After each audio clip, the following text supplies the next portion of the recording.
So you want to invest in Nvidia stock? Well, I think you should watch this video first. Nvidia, my number one semiconductor company, has become a very popular stock in the past year thanks to the advancements in artificial intelligence and the various solutions Nvidia provides for the AI market in forms of software and, more importantly, hardware, as we have seen from the H100, the current crown holder of the AI hardware.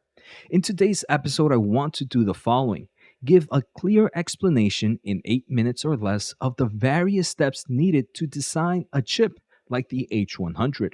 The semiconductor market is so innovative and interesting. That is why I spend my time constantly researching it. And with my master's in electrical engineering and my experience working at various innovative companies, I have created the number one semiconductor podcast for investors. And by the end of this episode, you should have a clear understanding of how semiconductors are made. So let's get started. I want to thank the Motley Fool for sponsoring this video, and check out fool.com/Jose for the 10 best stocks to buy now. With that link, you get a promotional offer for their subscription service. Now, let's continue with today's episode. Step number one is pretty much the blueprint, designing the chip. It all pretty much starts with an idea, right? A need for a new chip. NVIDIA is known perfectly for its innovation, and let's say it's decided to create a new chip. Let's just bring to example the H100. But before they can make the chip, they need a design, a blueprint of what the chip looks like. It's like building a house, right? You need to know where all the pieces go. If not, your house falls apart. So, to transform this vision into a digital design, NVIDIA turns to companies like Synopsys and Cadence. These companies offer sophisticated software solutions that not only aid in designing the chip, but also play a crucial role in verifying its functionality. After all, designing a chip is one thing, ensuring it works as intended is another. Imagine sending a chip over that you've never tested to get manufactured, and once you get the finished product, you realize the chip does not power on. So that leads us to step number two, the manufacturing process. Now, once the design is finalized, NVIDIA sends its blueprints to a chip manufacturer.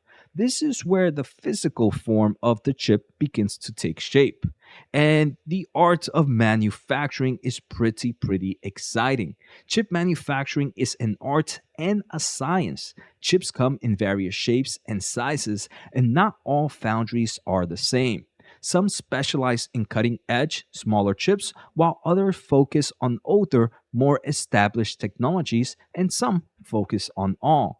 The big players in this realm of advanced chip design and manufacturing is TSMC and Samsung leading the charge, while Intel will soon be joining their ranks. Now, the reason there's only a few players in advanced chip manufacturing is because this is definitely a costly endeavor.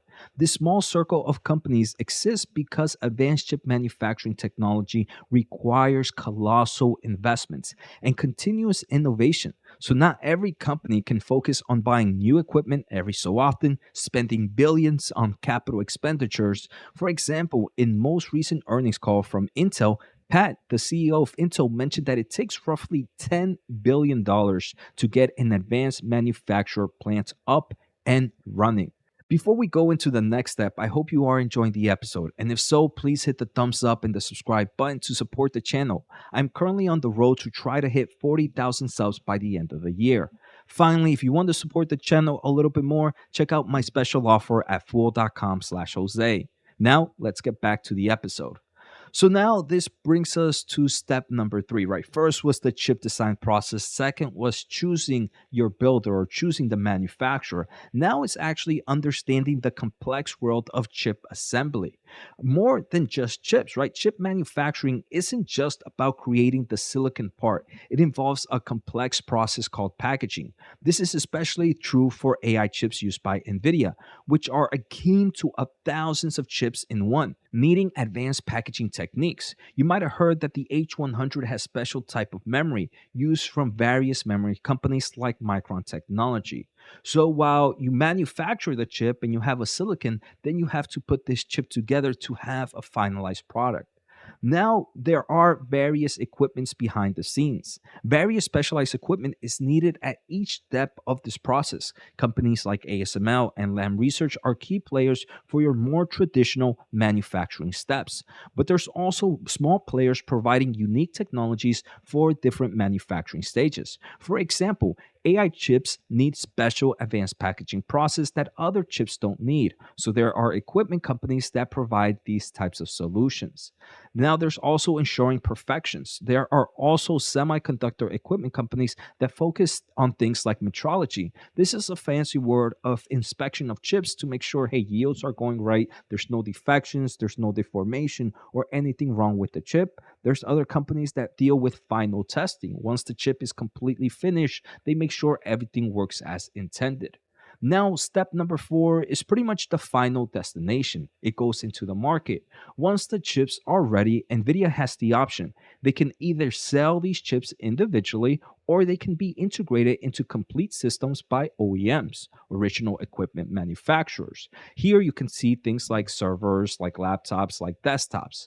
So the roles of OEMs, companies like Supermicro, which is very popular right now in the semiconductor space, take NVIDIA's chips and build AI servers, which then are sold to various customers. But we have also seen other OEMs make laptops, desktops, workstations. So various OEMs focus on various end solutions. Now, the end user, eventually, these chips and servers find their ways into the hands of cloud server providers like Amazon and Microsoft, or enterprises who either sell computational power or use it for their own needs of developing their own AI solution or developing other types of accelerated solutions as well. Now we're coming to the end of the episode, and we can see NVIDIA's journey is pretty amazing. And this is just one example of how the semiconductor market is so diversified with so many different steps. And this was just one example. Like I mentioned, the chip industry is so diverse. If we take a closer look at maybe chip design for the automotive industry, you don't always need the most advanced technology there. And hence, you might use different manufacturers, you might have different OEMs, you might have different end solutions.